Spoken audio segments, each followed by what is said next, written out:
Durant cette guerre, Joseph Kabila a travaillé aux côtés d'une personnalité rwandaise de premier plan, James Kabarebe, qui était à l'époque stratège militaire et chef du mouvement rebelle AFDL de Laurent Désiré Kabila.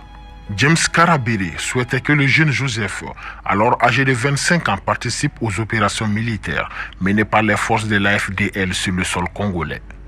Derrière l'AFDL de Laurent Désiré Kabila se trouvaient les troupes de la puissance de feu et le conseil diplomatique du Front patriotique rwandais, le mouvement de résistance nationale ougandais, mais aussi le Front populaire de libération de l'Érythrée, ainsi que les gouvernements burundais et tanzaniens. Les membres de cette coalition des mouvements de libération avaient chacun leur propre motivation pour vouloir renverser Mobutu. Lorsque cette coalition a scellé le sort de Mobutu, Laurent Désiré Kabila a annoncé en mai 1997 de Lumumbashi qu'il assumait la présidence de la République. Suite à l'accession de Laurent Désiré Kabila à la présidence, le jeune Joseph Kabila a ensuite suivi une formation complémentaire à l'Université de la Défense nationale de Pékin en Chine. L'aide que Laurent Désiré Kabila avait reçue des deux soi-disant pays amis, le Rwanda de Paul Kagame et l'Ouganda de Museveni, n'était pas venue sans condition. Le peuple congolais ressentait un profond ressentiment face à la présence et l'influence rwandaise et ougandaise dans leur pays. Les Congolais ont incité Laurent Désiré Kabila à reconsidérer ses relations avec ses anciens amis.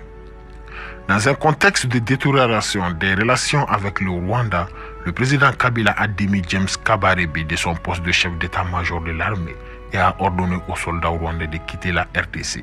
Cela a déclenché la deuxième guerre du Congo.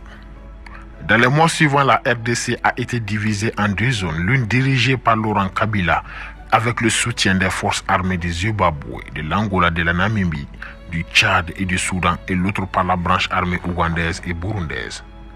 En plus de ces forces, un groupe appelé le MLC, Mouvement de libération du Congo, dirigé par Jean-Pierre Bemba Gombo, et le RCD-KML, Rassemblement congolais pour la démocratie Kisangani, mouvement de libération, a occupé d'autres régions du pays. La deuxième guerre du Congo a précipité le retour de Joseph Kabila au Congo en août 1998 lorsqu'il a été nommé général-major et chef d'état-major de l'armée congolaise à l'âge de 27 ans.